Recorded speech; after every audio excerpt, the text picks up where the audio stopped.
Jovenel Moïse, parce qu'il faut qu'on en vienne à ce dernier, à la base est un entrepreneur agricole. Quelqu'un qui avait pour projet, paix à son âme, d'assainir l'eau. Quelqu'un qui avait pour projet de travailler la terre et de faire en sorte que cette terre, dans un pays pauvre, ou du moins appauvri comme Haïti, puisse nourrir toute la population. Parce qu'il ne faut pas qu'on se trompe.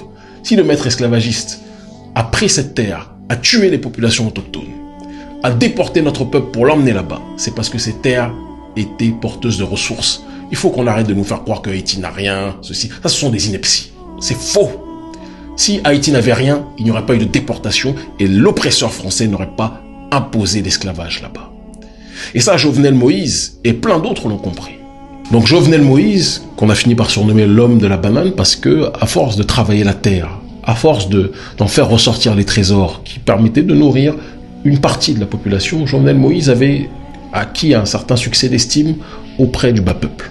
C'est à partir de là que Michel Martelly a dit à Jovenel Moïse « Tu seras le nouveau candidat du parti présidentiel ».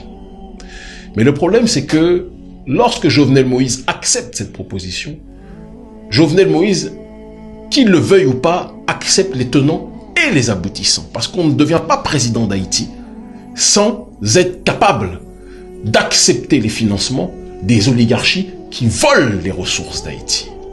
Et ce faisant donc, Jovenel Moïse se fait financer sa campagne et devient président de la République d'Haïti. Mais lorsqu'il arrive au pouvoir, Jovenel Moïse déclare qu'il veut lutter contre la corruption. Je dis à me prendre décision système ça, m'a crasé le non. Et monsieur m'a dit nous aujourd'hui devant caméra, gardez bien pour nous si me garder avec nous, pas capable de. Et malheureusement, il y a un bug dans la matrice, un bug dans la réflexion.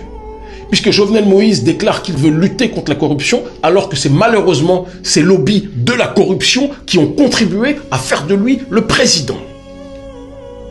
Et donc dès lors, dès le départ, dès qu'il a dit qu'il voulait lutter contre la corruption, Jovenel Moïse a vu son régime et ses actions politiques être parasitées. Haïti News, nouvelles sans filtre, sans voix montée.